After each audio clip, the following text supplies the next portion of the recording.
Okay, let's get into this. If you've been scrolling online lately, especially TikTok, you've probably seen them. Lucky Four's watches. Oh yeah, they're hard to miss. Right. They talk about affordable luxury, even helping you sculpt your destiny. It's a lot. It really is.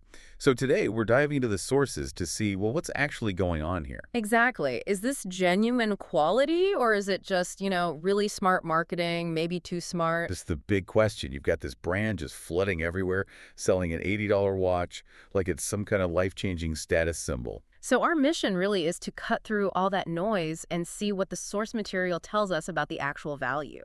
Let's start with that marketing because it's pretty intense. The sources really break down the psychology. Yeah, they don't just sell a watch, do they? It's all about success, precision, elegance.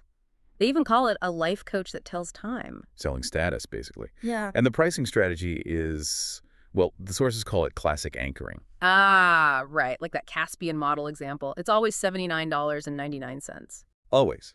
But it's listed as being down from $129.99. So it looks like you're getting this amazing, like, 38% discount. But the discount never ends. It's just the price. Pretty much. They just inflate the original price to make the actual price feel like a steal. It's pure psychology. And they lean into that luxury feel with the language too, right? Even for a watch under $100. Oh, absolutely. They throw around these really high-end watch terms, things like tourbillon. Tourbillon and chronometer too. I saw that. Yeah, which is kind of absurd, frankly. A real tourbillon costs, thousands, tens of thousands. It's complex engineering. And a chronometer is about certified accuracy, a specific standard. Exactly. Using those terms for an $80 quartz watch, it's like calling your Ford Fiesta a Formula One car because that has 4 wheels and an engine. It's just designed to make you think it's higher value. Purely.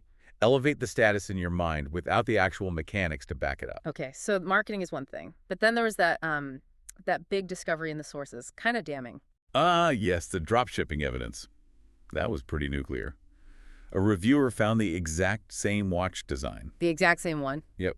Sold by someone else, totally different seller, for like a tiny fraction of the Lucky Four's price.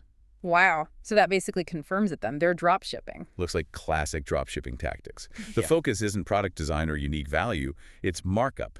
Massive markup, fueled by that marketing we just talked about. And that connects to their social media stuff too, doesn't it? That huge follower count. Right, like 130,000 followers on Instagram, but the account follows 0 people back. Which is always a bit weird. It's a huge red flag. Yeah. Suggests maybe bot followers or manufactured engagement, not really organic interest.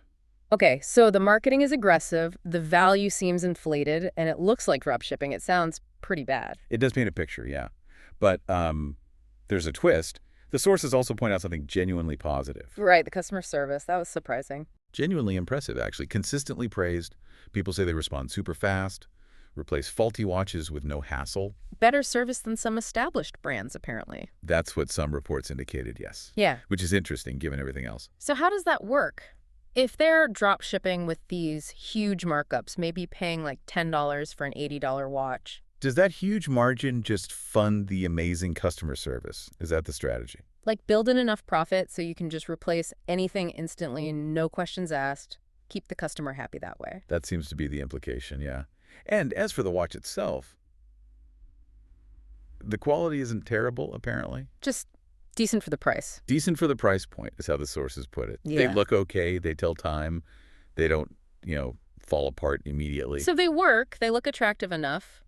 But they're more like fast fashion accessories. Pretty much. Disposable items for a trend. Okay, so let's synthesize this for you, the listener. What's the takeaway? Well, if you want a watch that looks pretty good, works, costs under $100, and do you really value super easy, no-fuss customer service? Then Lucky Fours actually delivers on that specific promise. But you absolutely have to know you're paying a huge markup. You're paying for the marketing, the dream of sculpting your destiny, not for, like, real watchmaking value or unique design. Right. The value isn't intrinsic to the product itself. Which brings us to that final thought the sources leave us with. It's a good one. Yeah. If the customer service is that good, genuinely exceptional, and replacement is basically guaranteed, Yeah.